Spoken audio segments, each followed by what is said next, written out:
Halo teman-teman semua dan adik-adik semuanya, bagaimana kabarnya? Berjumpa kembali bersama Bu Puspa dalam channel Bali Puspa, tentunya dalam pembelajaran pendidikan agama Hindu dan budi pekerti.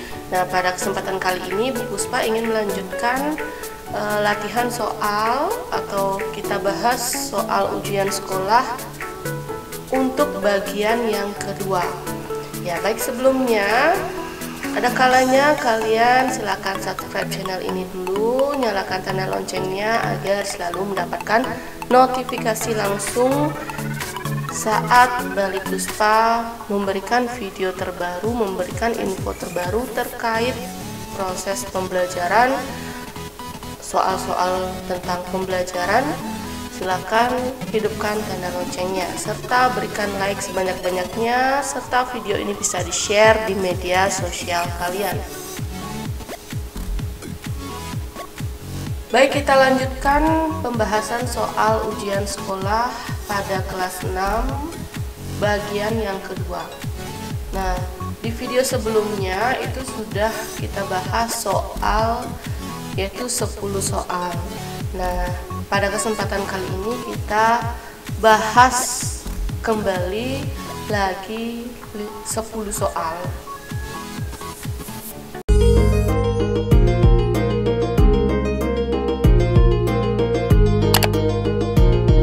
Nomor 11. Nah, ini ada pernyataan lagi ya. Perhatikan pernyataan di bawah ini. Kita baca suruhannya dulu. Dari beberapa pernyataan di atas yang merupakan contoh perilaku bakti kepada guru swadhyaya. Guru swadhyaya itu adalah ide Sang Yang Widi Wasa atau Tuhan Yang Maha Esa. Nah, di sini di antara keenam ini, manakah contoh perilaku kita berbakti kehadapan guru swadhyaya? Kita menghormati adanya ide Sang Yang Widi Wasa. Nah, kita lihat nomor 1. Merawat tanaman dengan menyiram dan memberikan pupuk. Tumbuhan itu adalah ciptaan dari ide Sang Yang Widi Wasa atau Tuhan Yang Maha Esa. Kita sebagai manusia wajib merawatnya, ya, wajib merawat segala yang ada, segala yang diciptakan dari ide Sang Yang Widi Wasa. Jadi perilaku baktinya termasuk ya nomor 1. Kemudian menaati peraturan lalu lintas saat berkendara. Nah, untuk menaati peraturan lalu lintas ini adalah contoh dari pengamalan perilaku terhadap guru wisesa atau pemerintah ya. Kemudian menaati tata tertib sekolah. Nah, ini kepada guru pengajian. Kemudian membantu menjaga adik saat ibu sedang sibuk memasak. Nah, ini adalah bakti kepada orang tua atau guru rupake. Nah, membersihkan tempat suci. Ya, inilah contoh perilaku bakti kepada guru swadhyaya. Dan yang keenam adalah membayar pajak tepat waktu. Nah, ini kehadapan guru wisesa ya. Nah, yang benar adalah 1 dan 5. Berarti jawabannya A. Selanjutnya nomor 12, di bawah ini merupakan contoh perilaku bakti kepada guru pengajian. Ya, guru pengajian itu sudah Ibu jelaskan tadi adalah guru kita yang memberikan ilmu pengetahuan, yaitu yang ada di sekolah. Nah, di sini ditanyakan adalah kecuali. Kecuali berarti yang mana? Antara pilihan A sampai D adalah menjaga kebersihan merajan saat selesai sembahyang ya. Ini adalah perilaku bakti kehadapan guru swadhyaya ya. Kalau guru pengajian mengucapkan salam saat bertemu dengan ibu bapak guru ya. Kemudian mengerjakan PR yang ditugaskan guru dengan baik ya. Ketika ada PR dari guru kalian itu segera dikerjakan ya, jangan sampai tidak dikerjakan. Nah, untuk apa guru itu memberikan PR? Itu dengan maksud adalah untuk memberikan adik-adik semua latihan soal di rumah supaya pelajarannya tidak dilupakan ya. Menjaga kebersihan ruang kelas dengan melakukan piket kelas. Ya, dalam satu kelas itu sudah membentuk yang namanya piket kelas ya. Jadi secara bergiliran membersihkan ruangan kelas. Kalau ruangan kelasnya kotor, kita tidak bisa belajar dengan nyaman ya. Kalau sudah bersih, keadaan menjadi nyaman, pelajaran bisa kita resapi dengan baik. Nah, itu sudah jelas ya nomor 12. Nomor 13 lanjut, ini pura. Salah satu syarat agar dapat memasuki area tempat suci adalah umat tidak dalam keadaan cuntake. Nah, keadaan cuntake atau letih atau sebel bisa disebabkan oleh dua hal, yakni berasal dari diri sendiri dan orang lain. Di bawah ini yang termasuk cuntake yang berasal dari diri sendiri adalah dalam keadaan cuntake kita tidak boleh memasuki area tempat suci tersebut. Nah, yang di sini ditanyakan adalah yang berasal dari diri sendiri. Nah, kalau di sini yang pilihan A ini wanita yang sedang hamil, itu bukan cuntake namanya ya. Salah satu anggota keluarga meninggal. Nah, ini memang menyebabkan cuntake atau sebel, tetapi ini bukan berasal dari diri kita sendiri, berarti bukan ya, bukan jawabannya. Yang itu kan juga. Kemudian wanita yang sedang datang bulan atau menstruasi. Nah, untuk menstruasi ini adalah cuntake yang berasal dari diri sendiri. Jadi jawabannya adalah C. Ya, kalau sedang menstruasi bagi adik-adik perempuan nih yang sudah menstruasi itu tidak boleh memasuki yang namanya tempat suci atau melakukan persembahyangan di tempat suci tersebut ya. Kemudian orang yang sedang sakit batuk dan pilek. Kalau hanya batuk dan pilek itu bukan termasuk cuntake ya. Nah, jadi sudah jelas jawabannya adalah C. Kemudian yang ke-14, agama adalah suatu kepercayaan dan keyakinan terhadap ajaran-ajaran suci yang terdapat pada kitab suci yang diwahyukan oleh Sang Hyang Widi. Ajaran agama Hindu memiliki 3 kerangka yang harus dilaksanakan, yang itu terdiri dari jadi bagian dari tri kerangka dasar agama Hindu. Jadi Ibu rasa adik-adik semua sudah mendapatkan atau diberikan oleh gurunya di sekolah tentang tri kerangka dasar agama Hindu. Ini sudah gampang sekali, yaitu tatwa, susila, dan upacara. Yang benar adalah jawabannya C. Ya, tatwa, susila, dan upacara. Kalau A itu tatwa, filsafat ini masuk ke tatwa dia. Ya. Kemudian yang B itu upakaranya masuk ke upacara. Jadi tidak benar ya. Kemudian susila, etika, dan tatwa. Nah, etika ini masuk ke dalam susila. Jadi yang benar adalah C. Sudah jelas ya. Nomor 15. Keyakinan terhadap adanya Sang Hyang Widi dengan berbagai manifestasinya merupakan pengertian dari. Nah, ini balik lagi kita ke Pancasrada, yaitu suatu keyakinan. Tadi Ibu sebutkan ada 5. Nah, disebutkan bahwa kita yakin dengan adanya ide Sang Hyang Widiwasa, itu disebut dengan Widisrada ya. Sudah jelas adalah jawabannya adalah D. Kita lanjutkan nomor 16. Percikan-percikan kecil dari paramatma berada dalam setiap tubuh makhluk. Bila percikan paramatma tersebut meninggalkan tubuh makhluk, maka makhluk hidup akan mati. Hal ini menyatakan bahwa umat Hindu percaya akan adanya. Nah, di sini masih tentang Pancasrada ya. Nah, sudah dijelaskan pada soal sebelumnya apa itu Pancasrada. Nah, di sini yang menjadi kata kunci di sini adalah percikan-percikan kecil dan meninggalkan tubuh makhluk. Jadi setiap makhluk hidup, supaya makhluk hidup itu bisa hidup, Tuhan Yang Maha Esa atau dalam umat Hindu itu percaya dengan adanya Atma ya. Jadi sudah jelas jawabannya adalah C. Kalau Atma ini sudah meninggalkan yang namanya tubuh dari makhluk hidup tersebut, maka makhluk hidup itu akan mati. Nah, baik itu tumbuhan, binatang, ataupun manusia. Jadi setiap makhluk hidup itu memiliki nama tersendiri untuk sebutan Atma itu ya. Seperti misalnya kalau manusia, Atma itu disebut dengan Jiwatma. Nah, untuk selengkapnya silakan teman-teman bisa cari di Google atau di referensi buku-buku.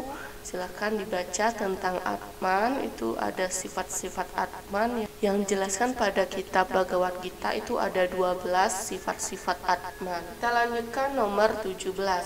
Dalam cerita Mahabharata diceritakan bahwa Sri Kandi adalah penjelmaan dari Dewi Amba yang ingin membalas dendam kepada Bhisma.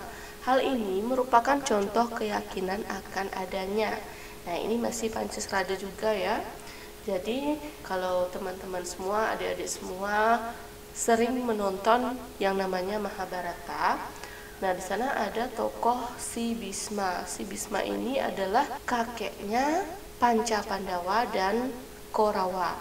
Nah, di mana ada tokoh Sri Kandi yang menjelma dari Dewi Amba, di mana Dewi Amba ini pernah menyukai si Bhisma, tetapi si Bhisma ini karena dia berjanji tidak akan pernah menikah seumur hidupnya. Jadi Dewi Amba kemudian menjelma kembali menjadi Sri Kandi. Sri Kandilah yang membalaskan dendam itu ke Bhisma. Dalam soal ini disebutkan kata kuncinya adalah penjelmaan. Kita sebagai umat Hindu, kita percaya dengan adanya kelahiran kembali.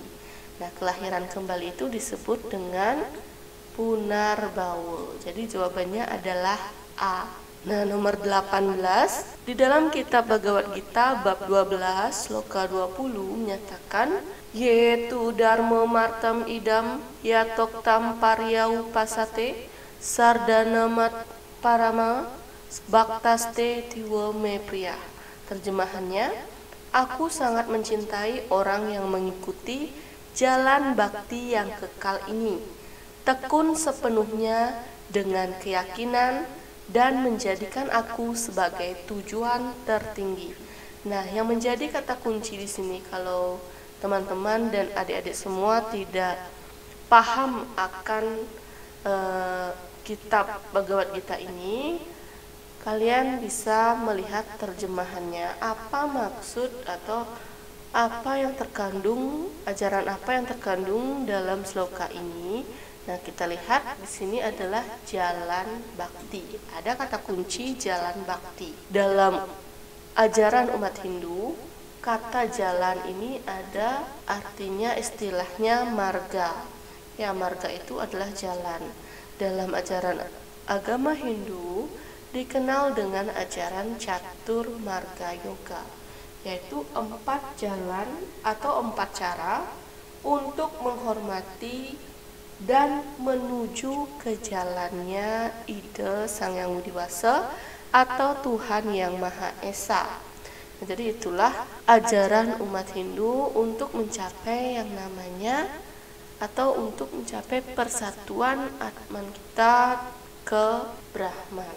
Nah, jadi sudah jelas kalau dilihat dari pembagian Catur Marga Yoga itu ada Bhakti Marga, kemudian Karma Marga Yoga, Jnana Marga Yoga, dan Raja Marga Yoga. Jadi sudah jelas di sini kata kuncinya adalah Bhakti. Sudah jelas jawabannya adalah Bhakti Marga Yoga. Nah, Bhakti Marga Yoga ini adalah jalan atau cara kita dengan cara memuja atau menghormati ide Sang Yang Widi Wasa dengan bersembahyang, melakukan tirta yatra, itu merupakan jalan Bhakti Yoga. Kemudian kalau jalan Karma Yoga itu bisa dengan cara kita selalu berbuat yang baik, di mana karma ini adalah perbuatan. Kemudian Jnana Yoga. Jnana Yoga ini kita bisa jalankan atau caranya untuk bersatu kepada Tuhan ide Sang Yang Dewasa dengan jalan mempelajari pengetahuan suci atau kitab-kitab suci. Kemudian Raja Yoga.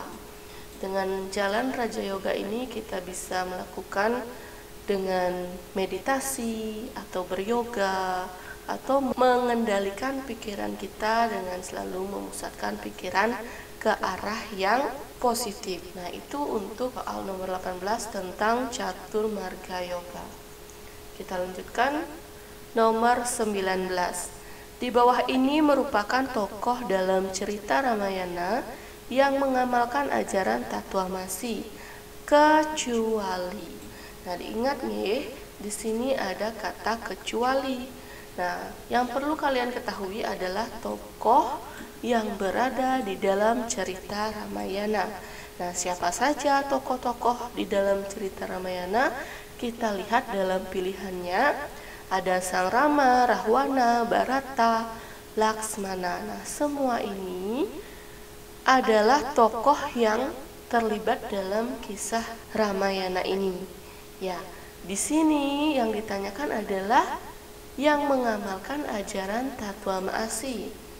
Tetapi yang ditanya kecuali berarti yang tidak mengamalkan Tatwamasi.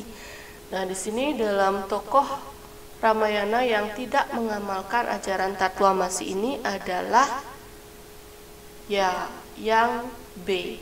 Jadi Rahwana ini adalah tokoh yang bersifat jahat terhadap tokoh Sang Rama. Sang Rama yang istrinya bernama Dewi Sinta diculik oleh Rahwana. Nah, itulah tokoh yang tidak mengamalkan ajaran Tatwamasi. Jadi sudah jelas nomor 19 ini adalah Rahwana. Kita lanjutkan nomor 20. 6 musuh yang ada dalam diri setiap manusia dalam ajaran agama Hindu disebutkan dengan sebutan, ya kita lihat pilihannya ada Catur Pramana, Sat Atatayi, Satripu, dan Pancasrada.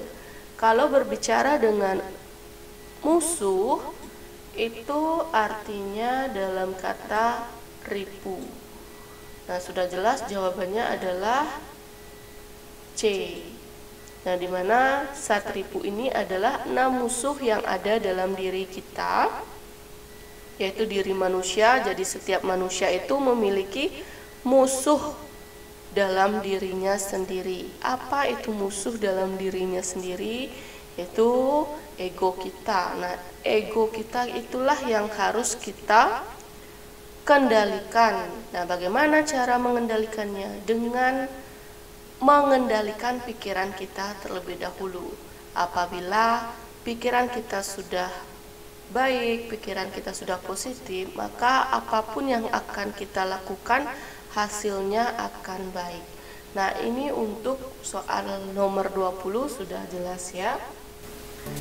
Ya, itu tadi penjelasan soal ujian sekolah bagian yang kedua. Semoga adik-adik dan teman-teman semua bisa menyimak video ini dengan baik dan bisa bermanfaat bagi kita semua untuk pembelajaran adik-adik semua di rumah sebagai bahan persiapan untuk ujian sekolah nanti. Ibu ucapkan terima kasih banyak karena sudah menyimak video ini dengan baik, dan jangan lupa video ini bisa di-share di media sosial kalian. Sampai berjumpa di video selanjutnya.